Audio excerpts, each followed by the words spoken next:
The statements we're about to show you are from the Holy Quran, and is said to be the official, unchanged, pure word of God, revealed over 1400 years ago. Claiming to be the word of God is a heavy statement, and without proof, or if a single contradiction is found within the book, the apparent word of God will be proven false. So without further ado, let's put the book to the test. In the 23rd chapter, titled The Believers, from the 12th to the 14th verses, God is said to give a detailed description of how the human being is formed.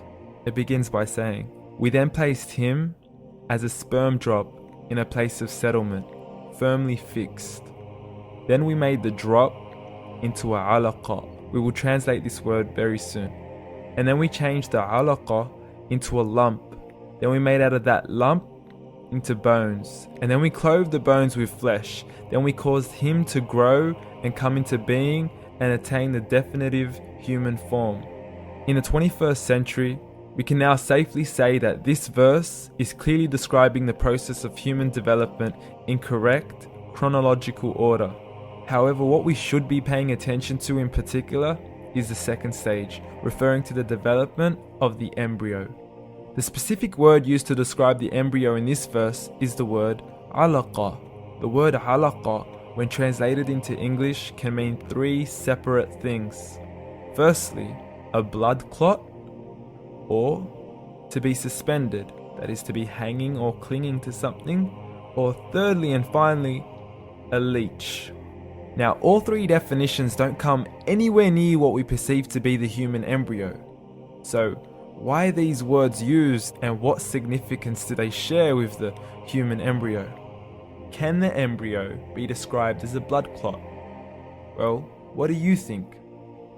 In the third week of embryonic development, a tubular heart joins with the blood vessels to form a primordial cardiovascular system, and by the end of the third week, the blood is circulating and the heart begins to beat on day 21.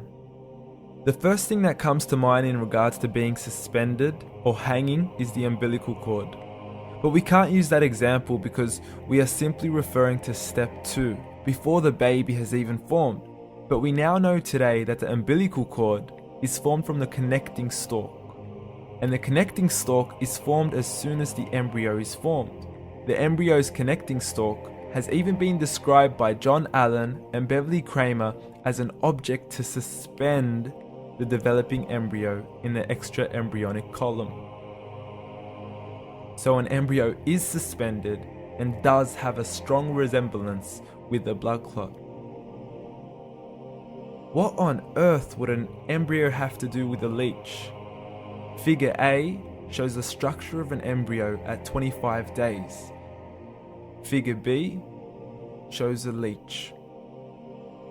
Now please note once again that the embryo in this stage is no greater than the size of a kernel of wheat. This is an X-ray of the embryo at 22 days. This is the internal structure of a leech. It's mind-blowing stuff, but you still haven't seen anything yet. This is the head of the embryo at 22 days. The detail you are seeing right now is absolutely impossible to be seen with the human eye and can only be seen with a microscope. This is the back end of a leech. There's no other words used to describe this other than mind-blowing. The pictures we have shown you are impossible to be seen with the human eye or even to be predicted by the human mind. Once again, the verses we have shown you were revealed over 1400 years ago to a man who couldn't read nor write. Are these the words of God? Descriptions of the human embryo in the Quran cannot be based on scientific knowledge in the 7th century. The only reasonable conclusion is that these descriptions were revealed to Muhammad from God, from God, from God, from God.